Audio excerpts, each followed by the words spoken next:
আজকের এই বিশেষ বিশ্লেষণে সবাইকে দারুণ এক স্বাগত জানাচ্ছি। আজ আমরা এমন একটা ঐতিহাসিক আর ভীষণ ইন্টারেস্টিং নৈতিক গল্পের গভীরে যাব, যা ক্ষমতা, প্রতিপত্তি আর দুনিয়ার মোহ সম্পর্কে আমাদের এতদিনের সাধারণ ধারণাকে পুরোই পাল্টে দেবে। আমরা আজ কথা বলবো পরাক্রমশালী বাদশাহ হারুনুর রশিদ আর বেহলুল পাগলের সে বিখ্যাত ঘটনাটি নিয়ে। যুগ যুগ ধরে এই ঘটনা মানুষকে গভীরভাবে ভাবিয়ে তুলেছে।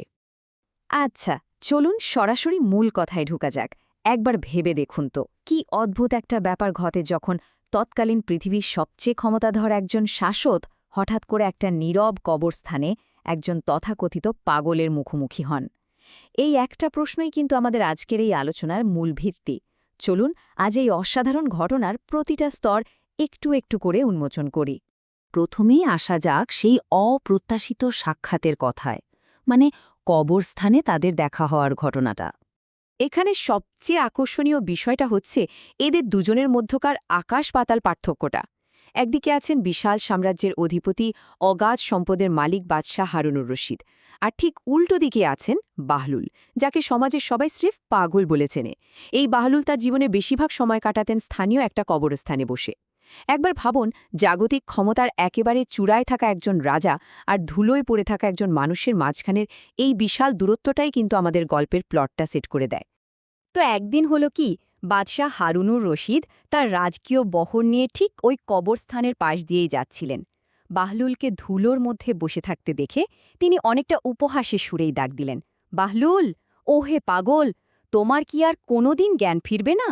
একটু খেয়াল করলে বুঝবেন, বাদশার এই কথার মধ্যে তার নিজের জাগতিক ক্ষমতা আর শ্রেষ্ঠত্বের এক ধরনের অহংকার লুকিয়েছিল। তিনি ধরে নিয়েছিলেন এই ধুলোবালিতে পড়ে থাকা মানুষটা আসলেই জ্ঞানহীন আর বদ্ধ পাগল। এবার আমরা যাচ্ছি আমাদের দ্বিতীয় পর্বে, প্রকৃত পাগল আসলে কে। এটা যেন আক্ষরিক অর্থে একটা জ্ঞানের পরীক্ষা। উপহাসটা শোনার পর বাহুলুরের রিয়াকশনটা কি ছিল জানেন? সে তো নাচতে নাচতে সোজা একটা গাছের মগডালে উঠে গেল, আর সেখান থেকেই ঠিক একই অপমান ছুড়ে দিল বাদশার দিকে। সে চিৎকার করে বলল, হারুন, ওই পাগল, তোর কি কোনোদিন জ্ঞান ফিরবে না? বাদশা তো রীতিমতো তিনি গাছের নিচে এসে বাহুলকে বললেন, আমি পাগল নাকি তুমি, যে সারাদিন এই কবরস্থানে বসে থাকে? বাহুল তখন একেবারে শান্ত গলায় জবাব দিল, আমিই বুদ্ধিমান। আর এই ঘটনাটা আমাদের চোখের সামনে বাহলুলের একটা অকাট্য যুক্তি দারুণভাবে তুলে ধরে। সে রাজপ্রাসাদের দিকে আঙুল তুলে বলল যে ওই রঙিলা দালান হল আসলে ক্ষণিকের আবাসস্থল, জাস্ট একটা মায়া, আর এই কবরস্থান হল মানুষের চিরস্থায়ী নিবাস। সে বাদশাকে চোখে আঙুল দিয়ে দেখিয়ে দিল যে বাদশা জেনে বুঝেও একটা ক্ষণস্থায়ী মায়াকে আপন করে নিয়েছেন, অথচ তার চিরস্থায়ী গন্তব্যটাকে তিনি একদম ইগনোর করে চলছেন। একদম রূঢ় এই সত্যটা তুলে ধরার পর বাহলুল ছুড়ে দিল সেই অমোঘ প্রশ্নটা, এবার বলো, আমাদের মধ্যে আসলে পাগলটাকে? একটু সময় নিয়ে কথাটার গভীরতা ফিল করুন। এই একটা সিম্পল প্রশ্নের ভেতর দিয়ে কিভাবে জাগতিক ক্ষমতার বড়াইকে এক মুহূর্তে একেবারে জিরো করে দেওয়া হলো। আসলেই তো, কে পাগল? যে তার চূড়ান্ত পরিণতি মৃত্যুকে ভুলে আছে, নাকি যে সেই অনিবার্য মৃত্যুর জন্য নিজেকে প্রস্তুত করছে? এর পরের ধাপে আমরা দেখতে পাই বাদশাহর উপলব্ধি, কিভাবে তার এত বড় অহংকারের পতন ঘটল। এমন নিরেট আর তীক্ষ্ণ সত্য শোনার পর সেই পরাক্রমশালী বাদশার মনও কিন্তু কেঁপে উঠেছিল। তিনি নিজের ইমোশন আর ধরে রাখতে পারলেন না, রীতিমতো ডুকরে কেঁদে ফেললেন, কান্নায় তার দাড়ি ভিজে গেল। এই দৃশ্যটা আমাদের খুব স্পষ্টভাবে বুঝিয়ে দেয় যে আধ্যাত্মিক সত্যের সামনে পৃথিবীর সবচেয়ে প্রতাপশালী ক্ষমতাও এক নিমিষে মাথা নত করতে বাধ্য। ভাবা যায়, বাদশাহ অঝরে কাঁদতে কাঁদতে বললেন, খোদার কসম, তুমি সত্যবাদী, আমাকে আরও কিছু উপদেশ দাও। দেখুন ক্ষমতার সমীকরণটা কিভাবে পুরো উল্টে গেল। একটু আগে যে রাজা তাকে নিয়ে হাসাহাসি করছিলেন, তিনি এখন এই তথাকথিত পাগলের কাছে জীবনের জ্ঞান ভিক্ষা চাইছেন। বাহলুল তখন তাকে উপদেশ হিসেবে কেবল ঐশী গ্রন্থকে আঁকড়ে ধরার কথা বলে। ঘটনা এখানেই শেষ নয়, এর পরে আসে ৩টি অসম্ভব চাওয়ার পর্ব, মানে বাহলুলের সেই অদ্ভুত শর্তগুলো।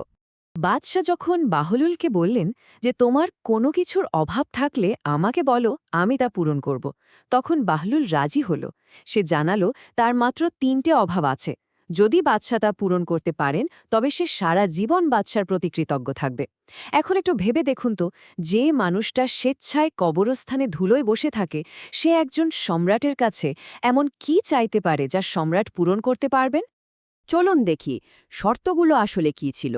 একে একে বাহলুল তার ৩টি চাহিদার কথা বলল। প্রথমত, মরণের সময় হলে আমার আয়ু বৃদ্ধি করতে হবে। দ্বিতীয়ত, আমাকে মৃত্যুর ফেরেশতা থেকে রক্ষা করতে হবে। আর তৃতীয়ত, আমাকে জান্নাতে স্থান করে দিতে হবে এবং জাহান্নাম থেকে দূরে রাখতে হবে। একটু খেয়াল করলেই বুঝবেন, এই গভীর আধ্যাত্মিক দাবিগুলো একজন রক্তমাংসের রাজার পক্ষে পূরণ করা একেবারে লিটারেলি অসম্ভব। স্বাভাবিকভাবেই বাহলুলের প্রতিটা দাবির উত্তরে বাদশাকে একদম অসহায়ভাবে বারবার একটা কথাই স্বীকার করতে হলো, আমার পক্ষে সম্ভব নয়, আমার পক্ষে সম্ভব নয়, আমার পক্ষে সম্ভব নয়। এই যে নিজের অপারগতার বারবার স্বীকারোক্তি, এটা কিন্তু মানুষের সব ধরনের ক্ষমতার অহংকার আর সবকিছু নিয়ন্ত্রক হওয়ার যে ভ্রান্ত মায়া, সেটাকে আক্ষরিক অর্থেই ভেঙে চুরমার করে দেয়। আর এভাবেই আমরা চলে আসি আমাদের একেবারে শেষ পর্বে, চূড়ান্ত সত্য বা প্রকৃত ক্ষমতার মালিক আসলে কে। সবচেয়ে ক্রুশিয়াল পয়েন্টটা হলো বাহলুলের এই শেষ কথাটা। সে বাদশাকে সোজা বলে দিল, তবে জেনে রাখো, তুমি বাদশা নও, বরং তুমি অন্য কারো অধীনস্থ, অতএব তোমার কাছে আমার কোনো চাওয়া বা প্রার্থনা নেই। বাহলুল বুঝিয়ে দিল যে দুনিয়ার ক্ষমতা আসলে কতটা লিমিটেড, আর প্রকৃত ক্ষমতার মালিক শুধুমাত্র একজনই, যিনি এই জীবন আর মৃত্যুর আসল নিয়ন্ত্রক। আমাদের মূল উৎসটি শেষ হয়েছে একটি গভীর প্রার্থনার মাধ্যমে।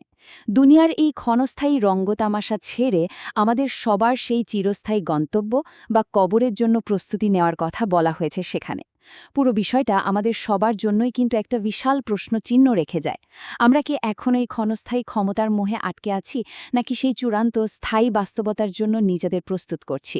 এই ভাবনাটা নিয়েই আমাদের আজকের এই বিশ্লেষণ এখানেই শেষ করছি। সবাই ভালো থাকবেন।